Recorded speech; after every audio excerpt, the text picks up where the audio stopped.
Bueno, el tema que me pidieron que hablara esta mañana es la religiosidad, la realidad religiosa en América Latina. Suele mencionarse de forma oral o escrita que la religiosidad en América Latina ha cambiado muchísimo este último tiempo, disminuyendo significativamente el catolicismo, aumentando el número de evangélicos y muy especialmente aumentando la increencia, si no el ateísmo, entre quienes declaran no adherir a ninguna religión. Nadie puede negar que alguno de estos fenómenos efectivamente se ha producido, aunque las cifras usadas no sean del todo coincidentes. Como tampoco que estos fenómenos deberían entenderse en el conjunto de la evolución de la sociedad que se ha hecho cada vez más compleja. Al propio Papa Francisco le gusta usar la expresión cambio de época, diferenciándola de la antigua expresión época de cambio, para hacer ver que estamos en presencia de un cambio global que afecta a todos los sectores de la sociedad y no solo a algunos de ellos. Y ciertamente la religión no es solo uno de los cambios relevantes, sino tal vez el más global de todos, debiendo ser analizado con especial cuidado.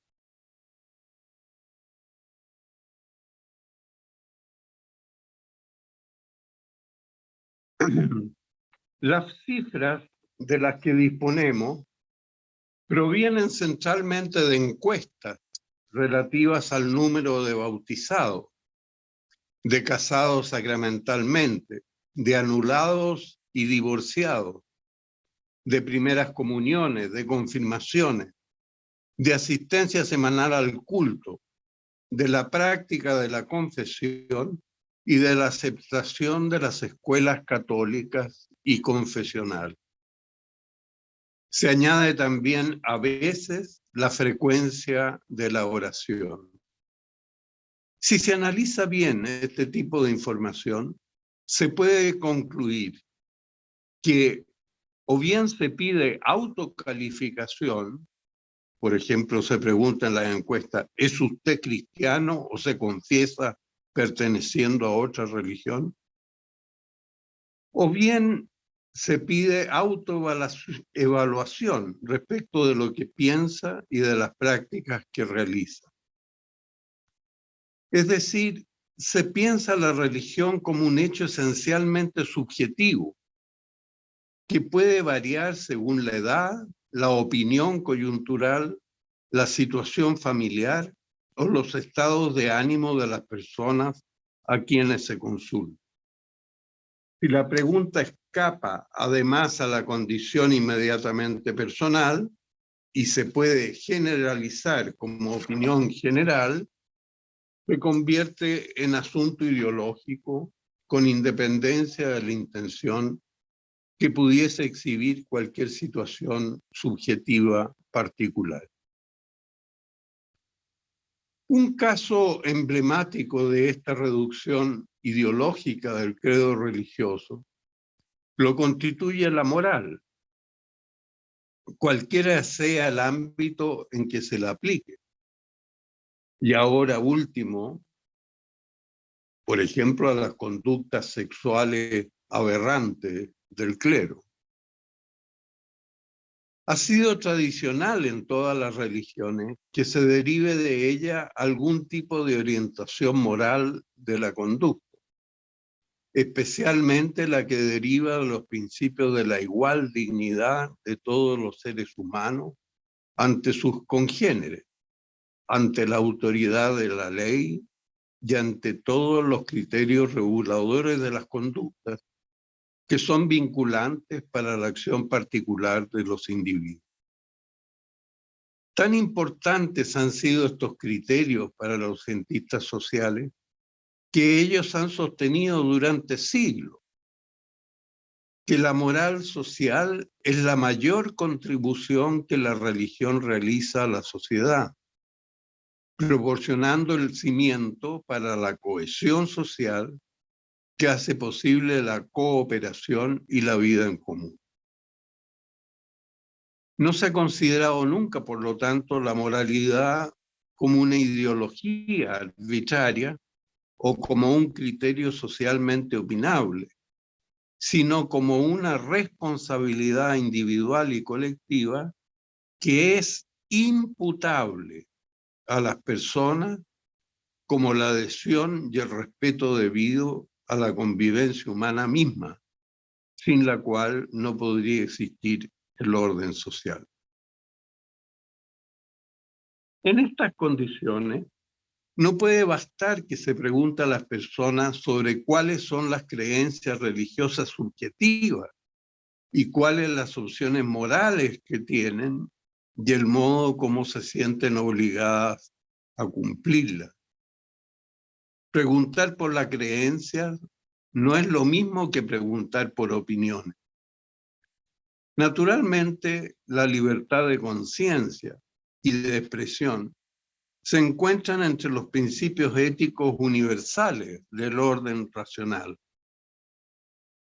Pero en ninguna sociedad, incluida aquellas que quieren definirse a sí mismas como liberales y sin ataduras coactivas, la libertad de conciencia puede llegar a satisfacerse como la posibilidad de sostener frente a lo demás lo que a cada quien le place, sino que se deben cumplir las reglas de lo debido para ganar así la posibilidad de convivir socialmente como personas libres e iguales en dignidad y derechos, según definen la mayoría de las constituciones jurídicas en el mundo actual.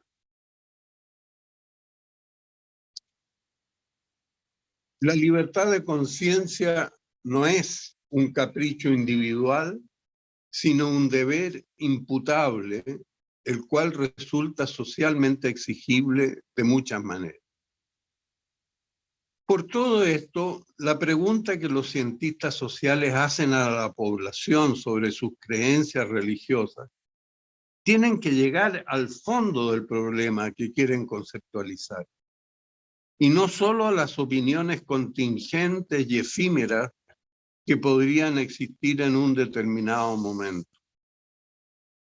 Si esta admonición vale para los cientistas sociales, sean o no creyentes, ¿con cuánta mayor razón debería valer también y en primer lugar para los propios creyentes? Cualquiera fuese el modo en que esta creencia se conceptualiza o se representa ritualmente. Pero no se puede trivializar sin riesgo la pregunta religiosa.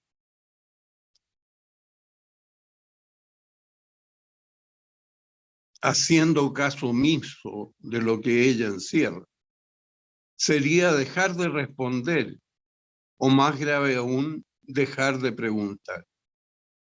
Recientemente en mi país, por ejemplo, una orden católica sostenedora de un colegio emblemático para la formación de las élites sociales acaba de decidir, por razones pastorales, entre comillas, que entre los pecados que se les enseña a confesar a los niños que se preparan para la primera comunión, esté el, cito, comer comida chatarra. No es difícil comprender que si esta conducta se pone a la misma altura que la norma que exige el cumplimiento de la libertad y dignidad atribuibles a la condición humana u otras normas éticas de rango más elevado, es más la misma religión la que queda reducida a chatarra. Para solucionar esta verdadera trivialización de la experiencia religiosa, realizada a veces por los mismos creyentes, se hace urgente y necesario reconocer la naturaleza y finalidad de la conciencia religiosa misma. Es muy provechoso para ello acercarse a la riqueza del magisterio pontificio, que sostiene que la religiosidad de un pueblo, y no solo de los individuos, es uno de los factores esenciales de su cultura y de su historia. Todos los pontífices que han debido interpretar el Concilio Vaticano II han hecho esta misma observación. Pero quisiera destacar entre ellos al Papa Juan Pablo II, quien en su propio país debió luchar para preservar su cultura histórica, asediada por invasores de distinta ideología, pero con el idéntico propósito de borrar la memoria histórica de quienes querían ser protagonistas y no solo marionetas del nuevo orden impuesto. Los invasores también tenían en común, y no por rara coincidencia, el deseo de imponer el ateísmo en las relaciones sociales, disolviendo la conciencia religiosa y moral de quienes habían construido un vínculo interhumano que les permitía enriquecer el valor de su existencia y formar entre todos una sociedad. Como enseñaba Juan Pablo II, la cultura comprende las acciones básicas de la vida de las personas y de los pueblos, mencionando en particular 4 verbos que me parecen muy significativos. Dice él: nacer, amar, trabajar, morir. Como científico me gustaría agregar también los verbos saber e investigar. Y otros profesionales desearían agregar seguramente también algunas de sus actividades más relevantes.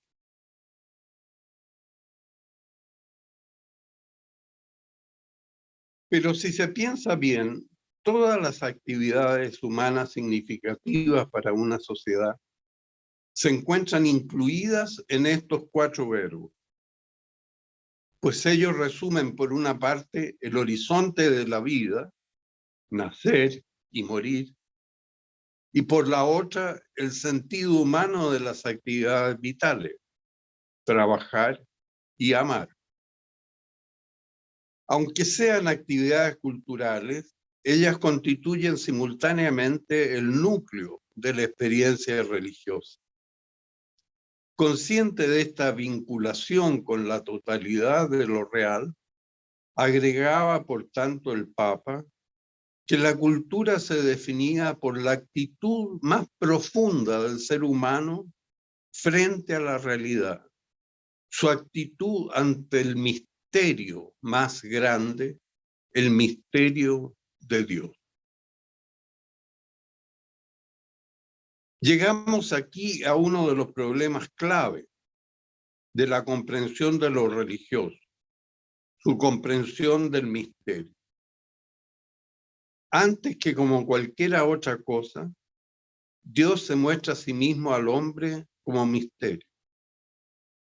Así lo ha comprendido la Iglesia desde la época apostólica, como queda claramente de manifiesto en el famoso discurso de San Pablo ante el Areópago, el que ha pasado a ser el arquetipo de la evangelización cristiana. Dice San Pablo: al pasar he encontrado la inscripción al Dios desconocido. Lo que adoráis sin conocer, eso os vengo yo a anunciar. El Dios que hizo el mundo y todo lo que hay en él, creó de un solo principio todo el linaje humano, con el fin de que buscasen la divinidad. Para ver si a tientas la buscaban y la hallaban, por más que no se encuentra lejos de cada uno de nosotros.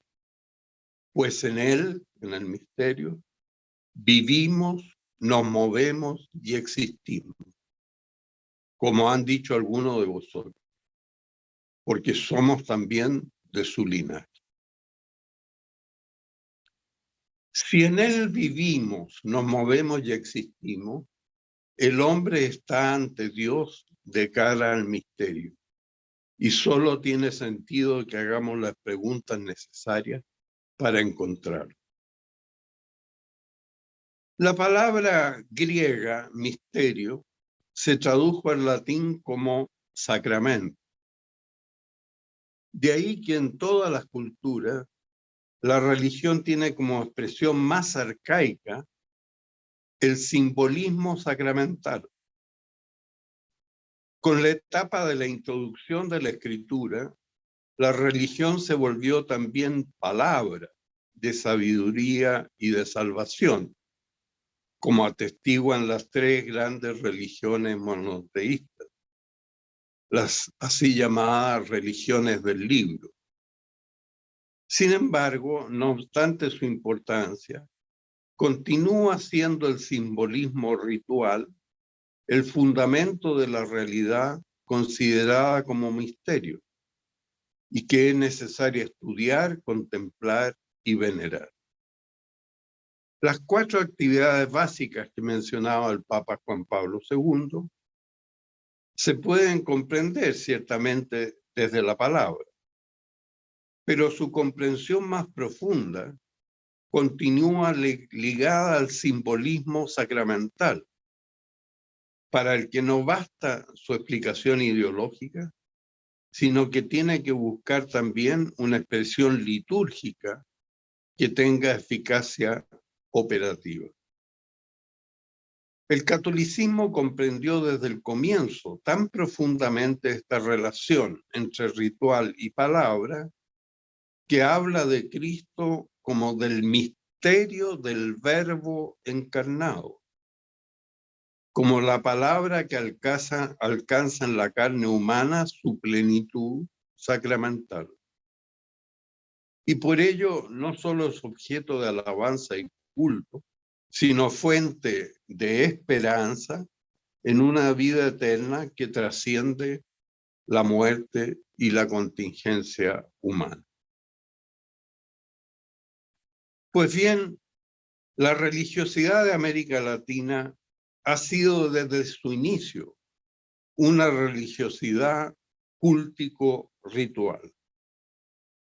La de los pueblos originarios que no tenían escritura y también la religiosidad mestiza nacida de la primera evangelización y del encuentro entre pueblos y culturas diversas.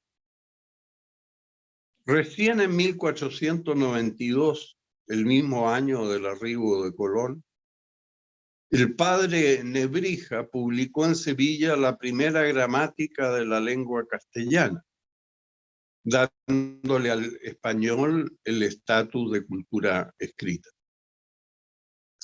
Así, la primera evangelización fue ágrafa para pueblos ágrafos, asumiendo el simbolismo ritual, el papel de la comunicación y del entendimiento.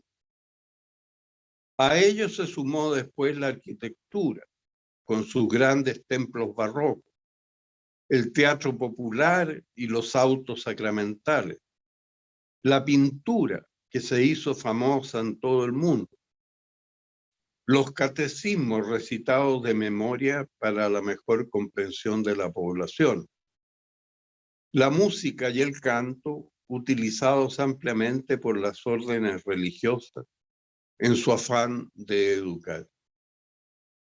La lectura de la Biblia comenzó recién con los protestantes en el siglo XIX y entre los católicos recién con el Concilio Vaticano II, con la excepción de los textos litúrgicos en latín que eran de restringido acceso para el personal consagrado.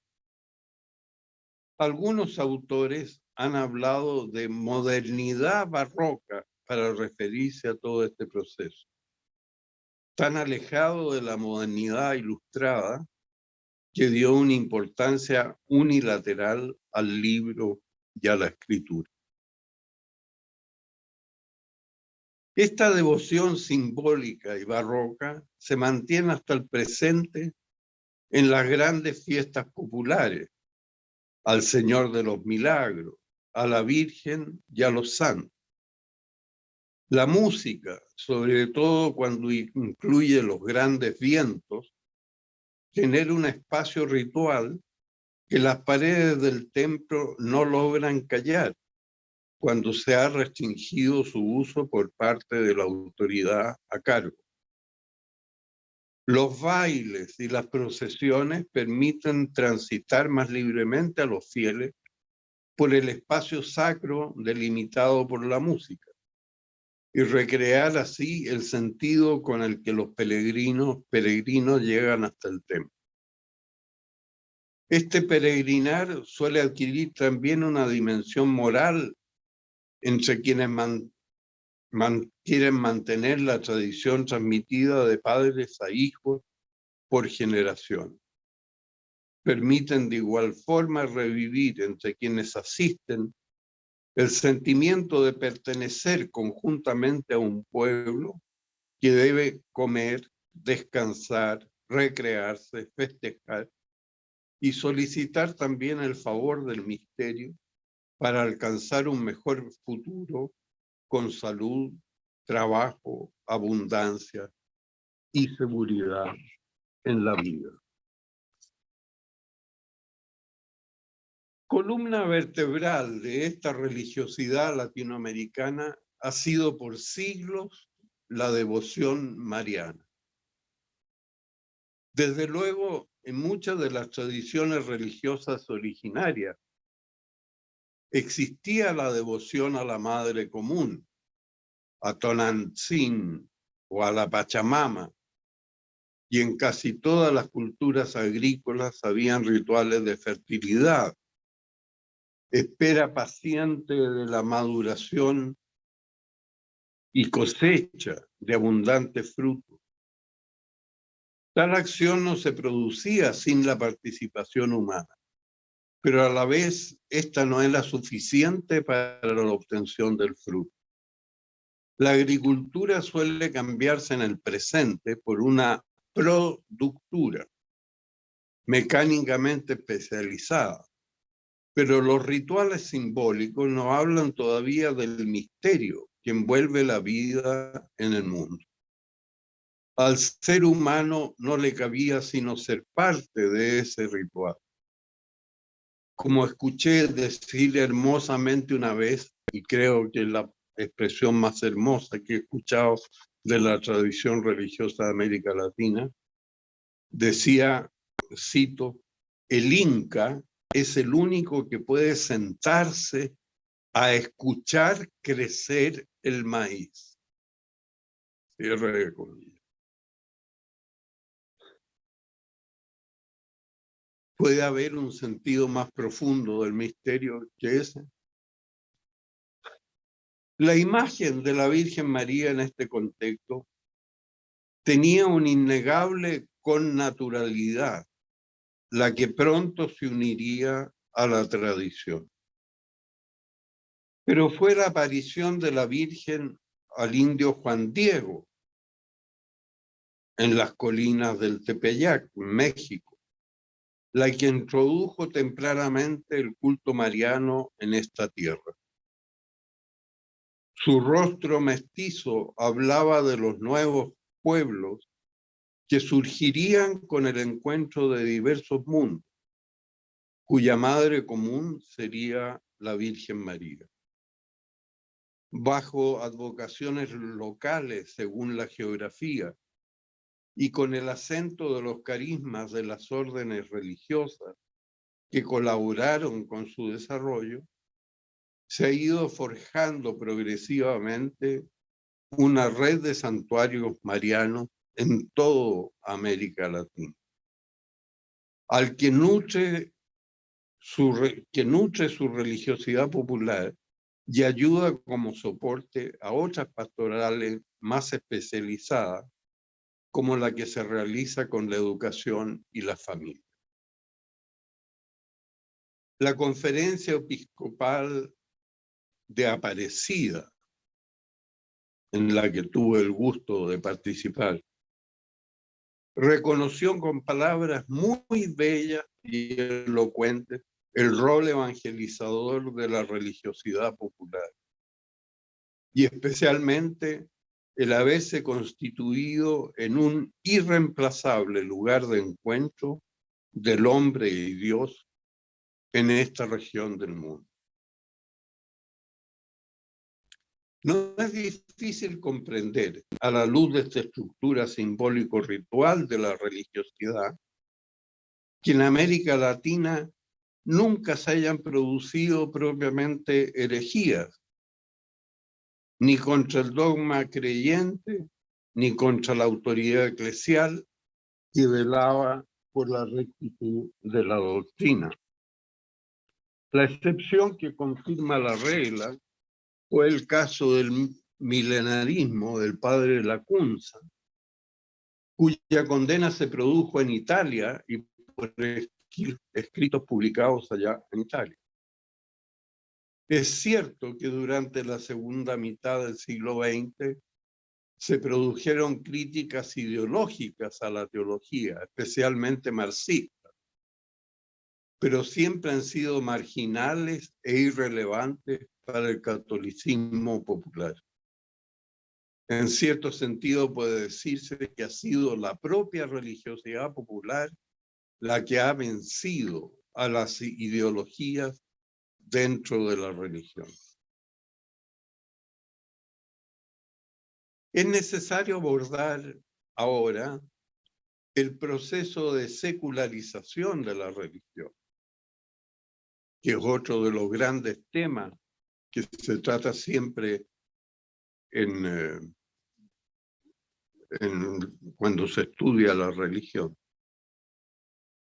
Desde la célebre proclamación de la muerte de Dios de Nietzsche, pasando por Hegel, Max Weber, la Escuela de Frankfurt, Peter Berger, Charles Taylor, Jürgen Habermas, Niklas Luhmann, Zygmunt Bauman y tantos otros que sería largo enumerar, se ha considerado como característico de la modernidad la transformación de la mentalidad religiosa en un signo mundano para su uso económico, político o social. Como antes la religión cubría todo el espacio de la actividad humana, la secularización debía aplicarse también, aunque de un modo diverso, a todos los ámbitos de la vida social. La ciencia, el arte, la educación, la comunicación, la biología, la procreación, las patologías orgánicas y psicológicas, la ecología, las clases sociales, y ciertamente y en primer lugar al Estado y al mercado como entes reguladores de toda la vida humana. La religión ha sufrido, por cierto, un gran embate. Las creencias religiosas y morales han cambiado muy sustancialmente en varios ámbitos, como en la conducta sexual y matrimonial, que se ha hecho más hedonista, efímera y de compromisos más ligeros. La conducta política ha validado su cinismo y doble estándar, tolerando el nepotismo y la corrupción.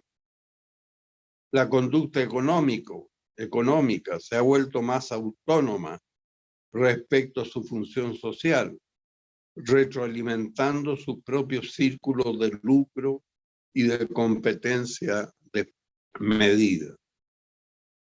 El derecho se ha vuelto más retórico y formal, legitimando la voluntad de poder antes por el procedimiento que por el valor sustantivo de sus preceptos. Cuando se aprobó en 1948, por ejemplo, muy recordarlo, la Declaración Universal de los Derechos Humanos, varios países poderosos, concurrieron a su aprobación solo bajo la condición de que nadie intentase fundarlo, puesto que no habría consentimiento valorativo para hacerlo. Se aprobó en consecuencia, a pesar de que la encontremos muy valiosa esta declaración, se aprobó por una desnuda voluntad-poder que no intentó justificarse. En esta lógica más permisiva y relativista en el plano moral y con una falta de justificación política más allá de la voluntad de poder, la adhesión religiosa e institucional de las iglesias se ha visto debilitada. A diferencia de la época anterior, en el mundo moderno no hay propiamente herejías, a menos que se considere como tal el ejercicio arbitrario del poder. La así llamada herejía modernista ya no se refería a los artículos del credo, sino a las potestades eclesiales para la interpretación del dogma. En la actitud corriente y cotidiana de los fieles, ya no se percibe la adhesión al credo y la iglesia institucional a las iglesias y la lejanía institucional a las iglesias como algo inconsistente e incompatible.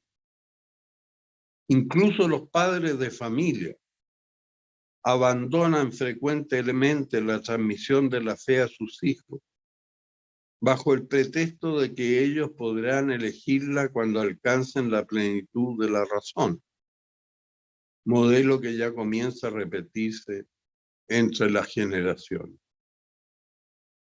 No podría decirse propiamente que la secularización es un abandono de la fe tradicional, una suerte de apostasía de la conciencia, sino más bien que la fe se subjetiviza y se la desliga de la objetividad de la pertenencia a la iglesia.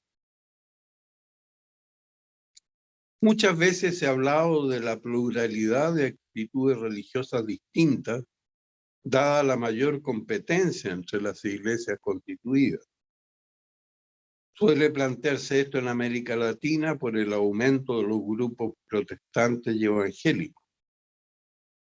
Siendo verdadera esta afirmación, pasa por alto, sin embargo, el aún más grande incremento de los grupos orientales, esotéricos, sincretistas,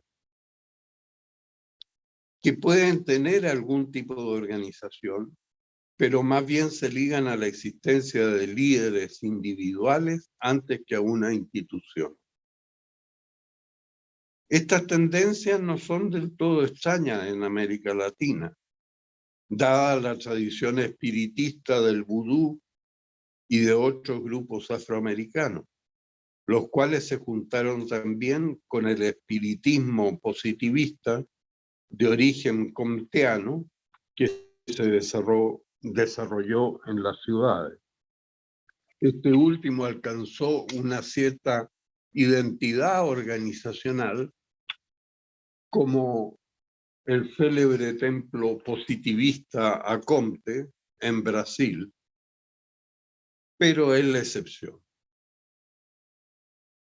Con todo, no se ha mostrado empíricamente correcta la interpretación de la secularización como cambio en la conciencia y en la mentalidad de las personas, como querían Berger y Taylor, entre otros famosos. Lo cierto es que la secularización puede convivir con concepciones tradicionales del dogma y de la liturgia. En este punto tiendo a aceptar como más razonable la tesis sobre la secularización desarrollada por Niklas Luhmann, según la cual ella no se produce por un cambio subjetivo interior de la conciencia religiosa, sino por un cambio en el medio ambiente de la comunicación social sobre la religión. Esto es el fruto del incremento de complejidad que trae consigo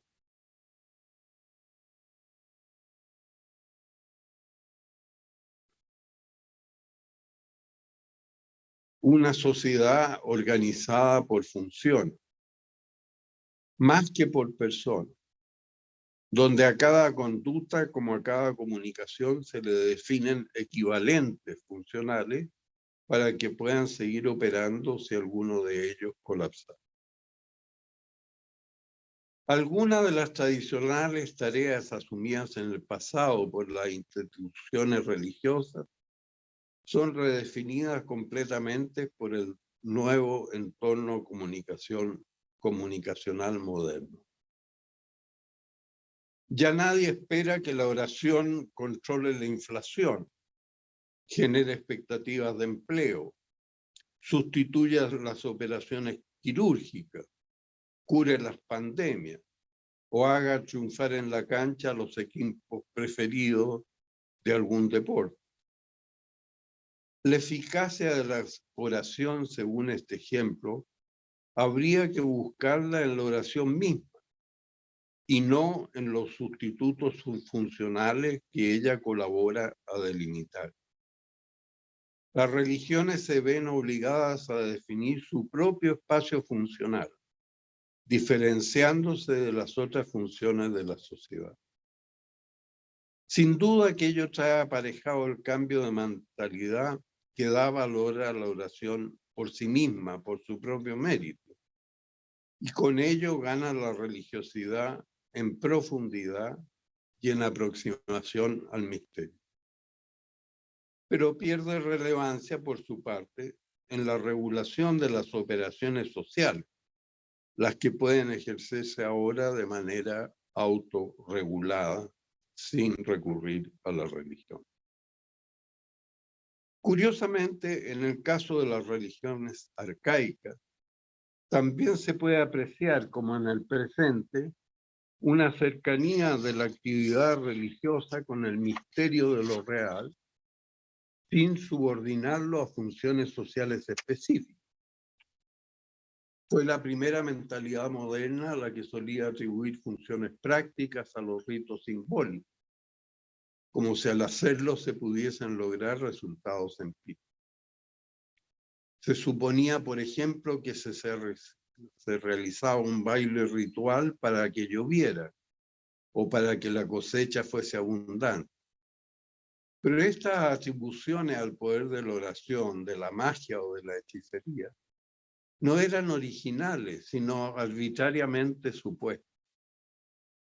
Con mayor conciencia ecológica sabemos hoy día que estas supuestas funciones no constituían lo esencial de cada religión, como lo era en cambio la veneración de los antepasados, de la lengua, de la tradición cultural del pueblo y el patrimonio moral desarrollado frente a las conductas socialmente imputables que creaban la sociabilidad entre las personas.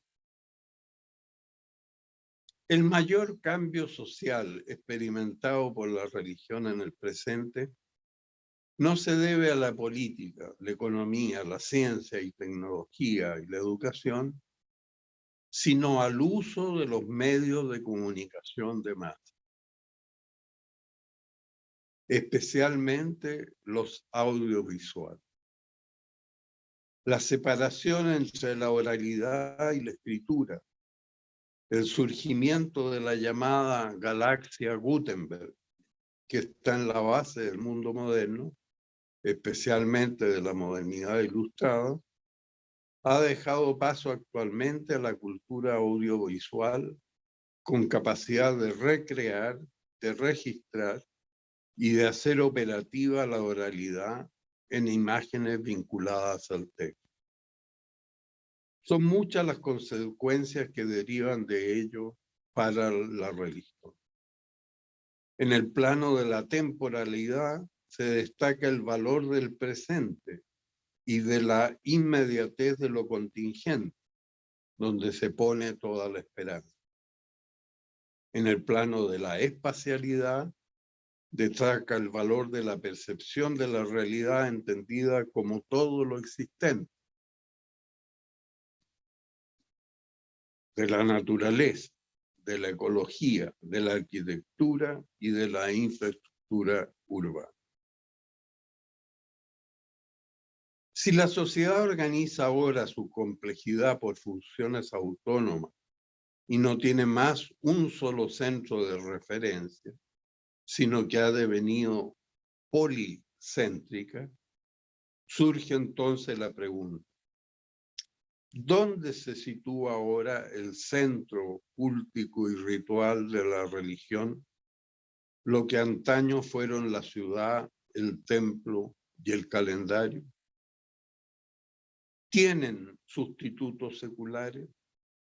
La respuesta más apresurada sería afirmar que este nuevo centro es también audiovisual. Pareciera haber paradojalmente buenas razones para ello. En cierto sentido, todo lo hemos experimentado a través de la pandemia, que nos ha obligado por mucho tiempo a vivir enclaustrados en los domicilios, solo con comunicación audiovisual.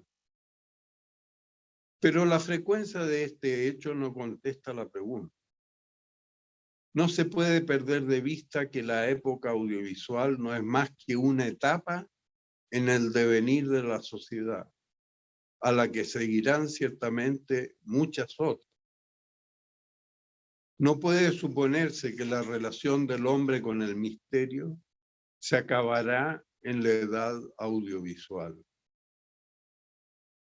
Tampoco lo hizo antes, con la aparición de la escritura, o antes todavía con la aparición del templo. Cada etapa histórica ha tenido la necesidad de adaptar su conciencia religiosa a las novedades del tiempo, y lo hará también en el futuro. Resulta indispensable, entonces, mantener abierta la conciencia al misterio de la vida.